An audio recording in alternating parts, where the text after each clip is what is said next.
श्रोते हो, नमस्कार. कालच्या भागात आपण गजानन महाराज हे 7वे प्रकरण वाचून पूर्ण केले. आज क्लिप क्रमांक 42 मध्ये सत्संगाची बखर या पुस्तकातील 17वे प्रकरण एकनाथ महाराज भागवत आणि उद्धव गीता या प्रकरणास आपण सुरुवात करीत आहोत.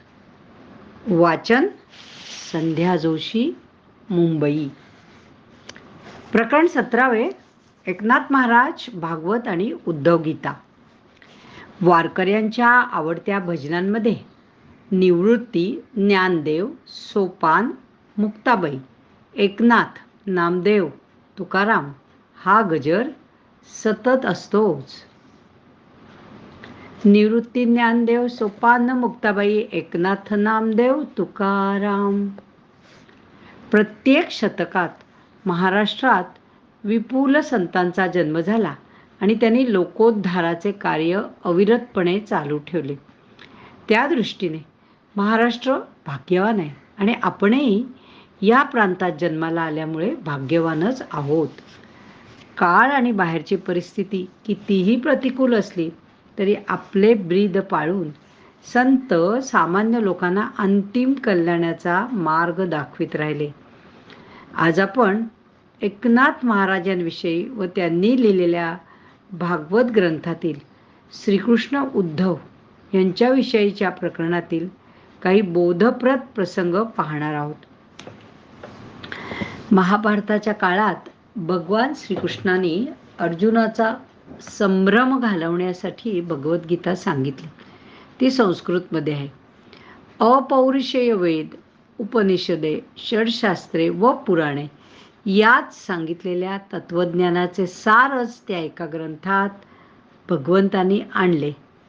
पुढे सामान्य लोकांना त्याचे आकलन होणे कठीण आहे असे दिसल्यावर भगवंतांनी पुन्हा ज्ञानेश्वरांच्या रूपाने प्रगट होऊन पुढील कार्य केले.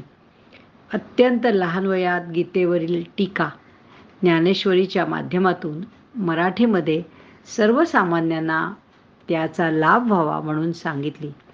पुढे 300 वर्षानंतर सामाजिक आणि राजकीय परिस्थिती पूर्णपणे भिन्न झाली.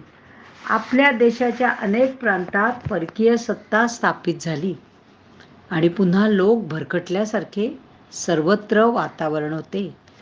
अशा विचित्र परिस्थितीत एकनाथ महाराजांचा जन्म एका संत परिवाराच्या कुटुंबात झाला. त्यांचे पणजोबा पैठणचे भानुदास हे फार मोठे संत होऊन गेले. त्यांच्या मुलाचे नाव चक्रपाणी.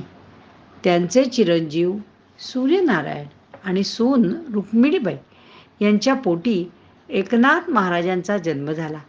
थोड्याच दिवसात आईवडील निर्वतल्यामुळे एकनाथांच्या संगोपनाचे काम चक्रपाणी यांच्यावर येऊन पडले. त्यांनी कुशाग्र बुद्धीच्या एकनाथांची 6व्या वर्षीच मुंज केली. पुढील 5-6 वर्षाच्या काळातच नाथांनी सर्व विद्या आत्मसात केली आणि अशा लहान वयातच अंतःप्रेरणेमुळे ते देवगिरी गडावरील जनार्दन स्वामींकडे येऊन पोहोचले. घरी कुणालाच कळवलं नव्हतं. जनार्दन स्वामींनी या तेजस्वी बालकाचा स्वीकार केला. गुरुगृही एकनाथांनी अनन्य भावाने सेवा केली. अनुग्रह तर मिळालाच, पण पुढे जनार्दन स्वामी जंगलात एकनाथांबरोबर गेले असताना दत्तप्रभूंनीही त्यांच्यावर कृपा केली.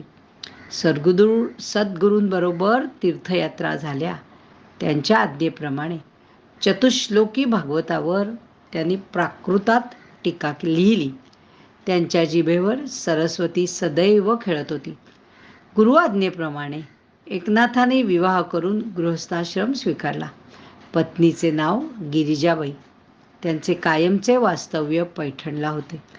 वृद्ध आजोबा आजींना कृतार्थ वाटून आनंद झाला. दर एकादशीला स्वयंपूर्तीने नाथांनी कीर्तन सुरू केले आणि गोकुळाष्टमीचा उत्सव खूप भव्य प्रमाणात करण्याची प्रथा पाडली. कीर्तन नामस्मरण व्यतिरिक्त खूप अभंग रचना त्यांच्याकडून झाल्या. भागवत पुराण आणि अन्नदान तर चालूच असे. त्यांच्या उत्कर्षामुळे त्यांच्यावर अगणित लोकांचे प्रेम होते. तसेच त्यांचे निंदक आणि द्वेष करणारेही होते. परंतु नाथांचे दैवी गुण म्हणजे सोशिकता, क्षमाशीलता आणि समता इतक्या अलौकिक होते की त्यांच्या पुढे सर्वांना शेवटी नतमस्तक व्हावे लागले. संतांच्या यादीमध्ये त्यांचे शांतीसागर म्हणून वर्णन केले आहे. भगवान बुद्धांच्या नंतर इतक्या शांत स्वभावाचा दुसरा संत झालेला नाही. आपल्या परमपूज्य जनार्दन स्वामींच्या बाबतीतही अनेकांना स्मरत असेल की ही परम शांत अवस्था असायची. त्यावेळी ते म्हणायचे, अरे ही शांतता घालव, नाही तर तू घेऊन टाक, एकही विचार येत नाही.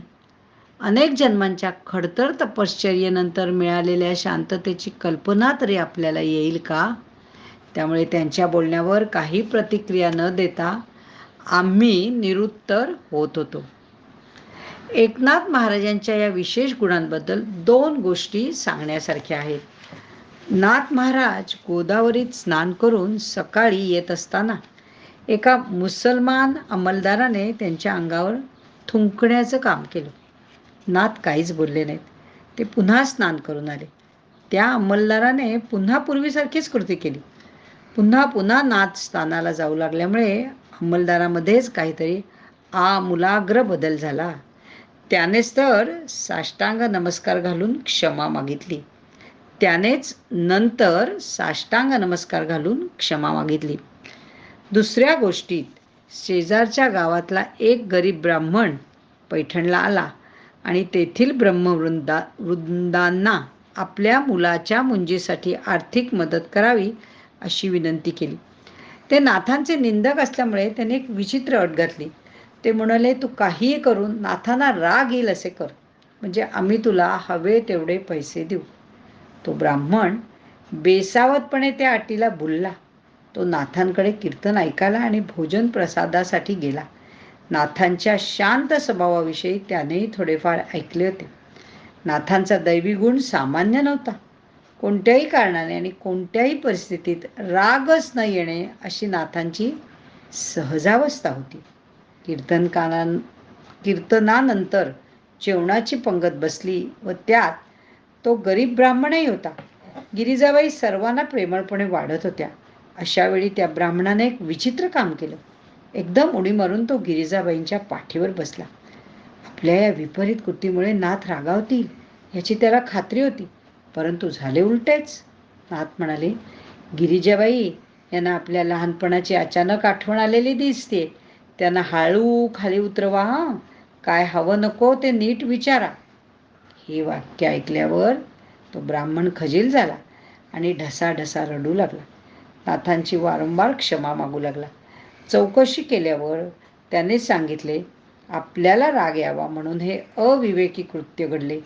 लोकांनी मला फसवले, मला क्षमा करा.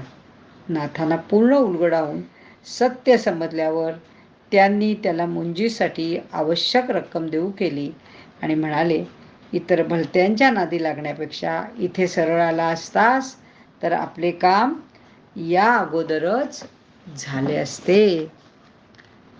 या ठिकाणी आज आपण थांबूया. धन्यवाद. हरिओम तत्सत.